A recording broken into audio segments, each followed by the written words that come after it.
We all age, and growing old is part of the package. I never imagined being in my 80s.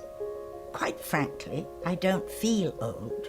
Honor Blackman left little to the imagination. Her presence on screen drew gasps and whispers, not only for what she wore, but for what she could do. She stepped into roles that were bold and new. She dared to be loud, to be skilled, and to be seen. Her tight leather outfits shocked some and thrilled many, but clothing was only the surface. The real shock was her strength, her skill, and her refusal to fit inside tidy expectations. She grew up in East London, in a place where life was hard and every small comfort mattered. Born on August 22, 1925, she learned early to look for beauty in the smallest things. Her family had little. Houses stood damaged from the war. Food often felt scarce. Yet the neighborhood offered stories, music, and a library where she first heard poetry. That day at the library opened a door for her. It gave her a key to a wider world where voices could change fate. From then on, she wanted to perform.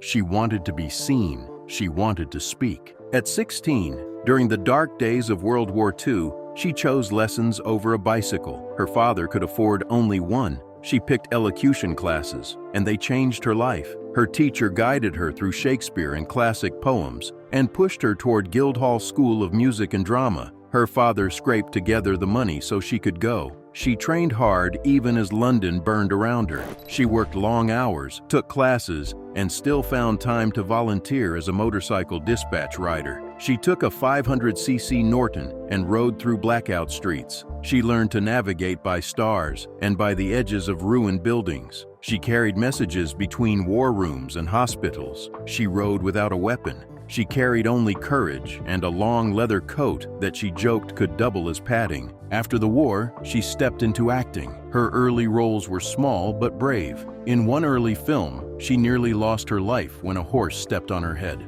The injury left scars and required surgery. She kept going. She worked those long, draining hours that young actors often did. The rank organization trained its actors as if they were in a factory. Pay was low and pressure was high, yet she learned, she grew, and she kept performing. When she finally graduated, she turned down a steady job at the Home Office for a chance on the stage. She chose risk over comfort, and, in doing so, opened a path few from her background could imagine. Her break came in television. The Avengers was a different kind of show, and she made it something new. Kathy Gale was not written as a woman at first. The part was for a man, but she played it as it was written and made it her own. She fought, she led, and she took space on screen the way few women had been allowed. She trained in judo and learned to throw men convincingly. The fights on screen were real enough to make people feel the impact. She practiced throws and holds 5 days a week. Those skills changed how action was filmed. They made fight scenes look honest. They changed the language of female strength on TV. Her wardrobe became famous. The leather jumpsuit solved a simple problem. Ordinary clothes tore during fight scenes. A designer made a suit that was both strong and flattering. On black and white television, it looked sleek and powerful. Viewers noticed, so did critics. Some wanted to cut scenes. Censors worried. In Britain, they demanded cuts to a whipping scene. In America, whole episodes were blocked, but controversy only sharpened curiosity. People watched. Fans wrote letters, some praising, some disturbing. A few even tried to track her home. The studio had to protect her. Fame came with danger. Fame came with admiration, too. Women wrote to say she gave them courage. Men wrote in ways that frightened her. She faced both kinds of attention and kept moving forward. When she left the Avengers, many thought she was chasing bigger pay. She had her own reasons. She believed in leaving while at her best. She chose to leave at a creative peak rather than stay for a larger paycheck. That choice led her to a film that would cement her place in history. In Goldfinger, she played a woman called Pussy Galore. The name caused commotion.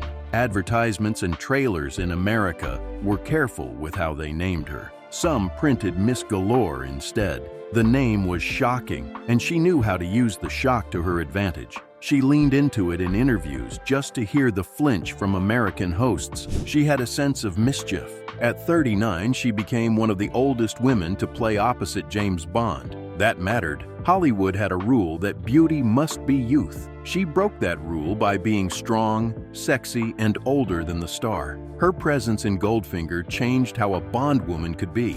She was not a simple accessory to the hero. She matched him in skill and wit. She used judo on screen, and she truly threw Sean Connery in one scene. It was not a trick. It was a real skill used for dramatic effect. That scene showed her not as a pretty face, but as a trained fighter who could ground a man twice her size. Her career was not only action. She moved between films, stage work, and television. She could take on mythic roles like Hera and face animated monsters in Jason and the Argonauts. She could play a blind woman in a tight stage thriller and make the audience hold their breath. She sang in musicals, and audiences loved her voice. She kept working into later life and proved that age did not end a career. In the 1990s, she starred in a long-running sitcom and became a familiar face to a new generation. She toured with a one-woman show well into her 80s and 90s, telling stories of brave women and singing songs that reached the back rows. Her personal life had sharp turns too. Her first marriage ended painfully. She married young to a businessman who turned controlling and deceitful. He drained her accounts with secret deals. The marriage lasted 8 years and left her shaken. She suffered a breakdown and needed hospital care. In a time when people rarely spoke about mental health, she went through counseling and built herself back slowly. Those hard years shaped her. They taught her boundaries and how to protect herself. They deepened the person behind the roles and gave her an edge in playing complex women.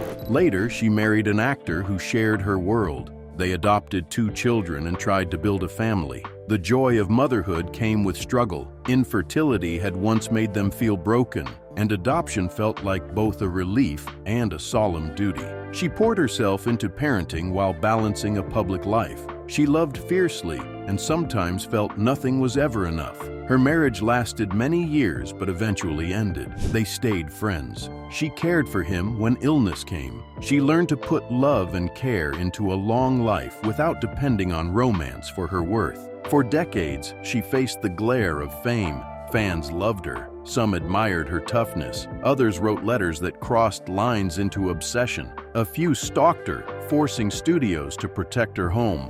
Fame came with a cost. Still, she continued to speak her mind on public issues. She refused to accept honors she felt would contradict her beliefs. She was open about politics and unafraid to criticize figures she thought had failed women. Her words sometimes caused shock. She did not soften her view to please the room. She preferred truth over comfort. There was something fearless in how she merged performance with real skill. In a world that often reduced women to one idea, she lived many. She was a wartime courier, a trained actress, a judo fighter, a mother, and a public voice. She was a woman who had been beaten down and yet climbed back. She wore leather not to tempt, but to move. Her stunts were not fake. They were practiced and earned. That truth made her more than a costume or a headline. It turned her into a model for women who wanted agency over their bodies and their stories. People would gasp at the sight of her in leather. But the real surprise, if there was one, came in quiet moments. She would choose therapy when she needed to heal. She would choose her art over easy money.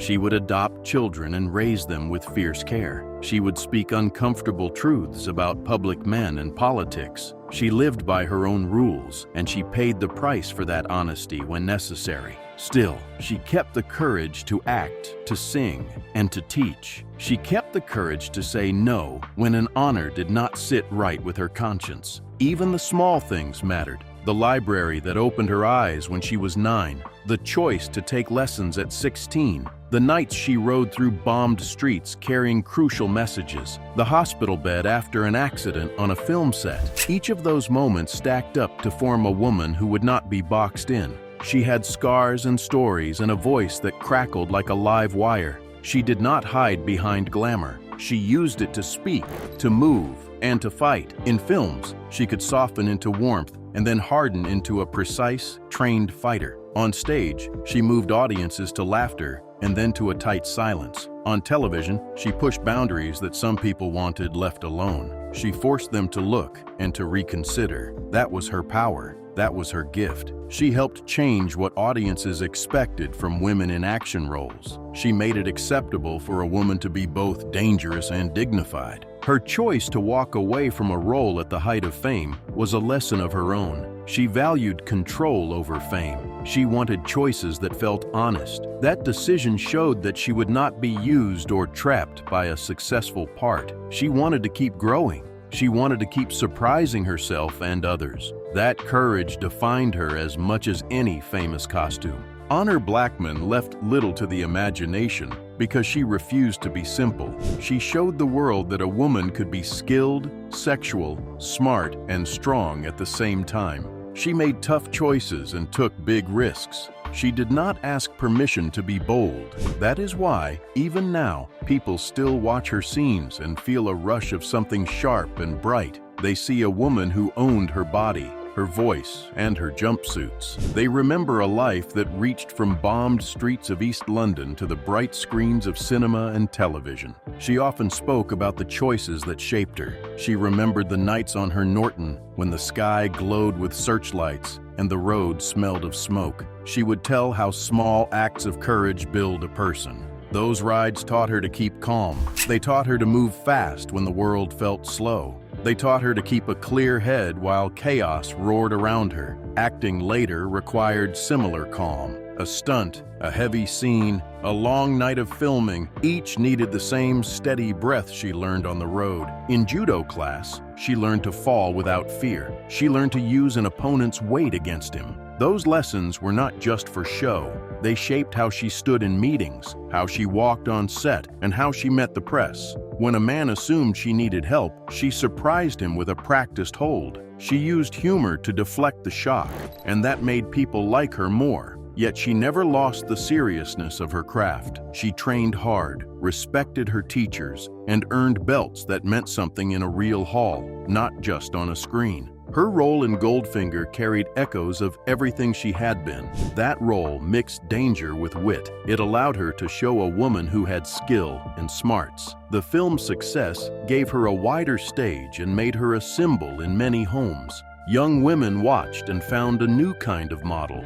They saw that strength could be part of glamour. They learned that a woman's age did not remove her power. That lesson crept slowly into other films and shows. It changed the shape of roles and opened doors that had been shut. In late life, she kept speaking and acting. She shared stories that were frank and funny. She mocked the fame machine and refused to be polite when it felt false. She talked about therapy like it was a necessary and sensible step. She urged others to find help without shame. That honesty made her real to fans. It made her more than a screen image. It made her a guide for people who wanted to grow beyond the names given to them by others. When she died in April 2020, she left a long legacy. People remembered her sharp voice, her laugh, and the steel in her joints that still let her move with grace far into later life. They remembered that she had been brave in war, brave on the stage, and brave in life. They remembered that she had refused to be small.